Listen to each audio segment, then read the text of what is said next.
مشرق کی طرف بھی مغرب کی طرف بھی، اصابۃ تغزو الہند و اصابۃ مع عیسیٰ ابن مریم، یہ چیزیں جو ہونی ہیں الحمدللہ میں سمجھتا ہوں کہ اب تیزی کے ساتھ حالات اس رخ پر جا رہے ہیں۔ کہیں فرمایا ان ینصرکم اللہ فلا غالب لکم، اگر اللہ تمہاری مدد کرے تو کوئی تم پر غالب نہیں آ سکتا، وَإِن يَخْذُلْكُمْ،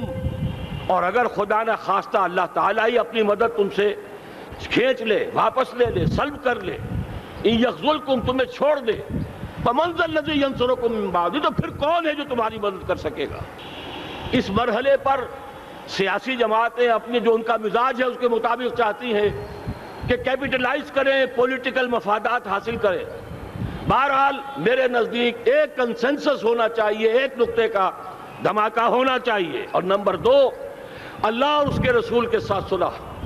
اور اللہ کی مدد کی ضمانت حاصل کرنے کے لیے کتاب و سنت کی ٹوٹل بالادستی، پورے دستور پاکستان میں کوئی شے اس کے منافی ہو اس کو نکال کر باہر کر دیا جائے، نفاق سے پاک کر دیا جائے۔ جیسے دعا ہے اللہم ربنا طہر قلوبنا من النفاق، اسی طرح دعا مانگیے کہ اللہ ہمارے ملک کے دستور کو نفاق سے پاک کر دے۔ اور وہ ساری ترامیم جن کا کہ ہم نے ایک مہم بھی چلائی تھی، وہ ترامیم جس کا تقریباً وعدہ کیا تھا نواز شریف صاحب نے، جس کے لیے 2 مرتبہ ایک محفل میں کہا تھا راجہ ظفر الحق صاحب سے کہ راجہ صاحب پھر تیاری کیجئے اور دستور کی ترمیم کا بل تیار کیجئے، لیکن یہ کہ معلوم ہوتا ہے کوئی بڑا ہاتھ ایسا تھا جس نے روک دیا ہے۔ یہی ہاتھ ہے جو آج ہمیں ایٹمی دھماکہ کرنے سے روک رہا ہے۔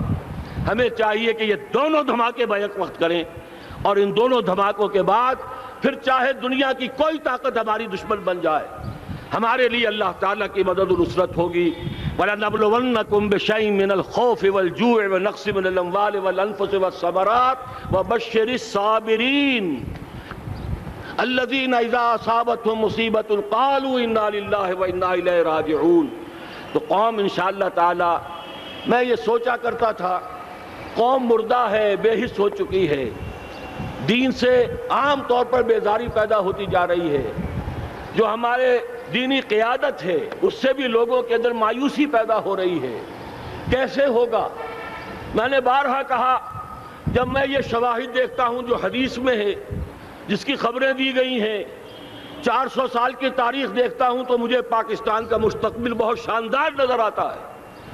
یہ تو مشیت ایزدی میں کسی بہت اہم رول کو پلے کرنے کے لیے قائم ہوا ہے۔ جب میں زمینی حالات کو دیکھتا ہوں تو مایوسی ہوتی ہے، لیکن میں یہ سمجھتا ہوں کہ وہ وقت آ گیا ہے کہ جس میں یہ قوم جھنجھوڑی جائے۔ ایک دفعہ کا یہ جھنجھوڑا جانا انشاءاللہ تعالی ہمارے بہت سے دل اندر دور کر دے گا۔ آخر چینی کیا تھے؟ ایک 10 صدی پہلے کے چینی افریقی قوم آج کہاں سے کہاں پہنچ گئی ہے۔ ہمارے اندر بھی چاہیے کہ اوپر راکھ ہے،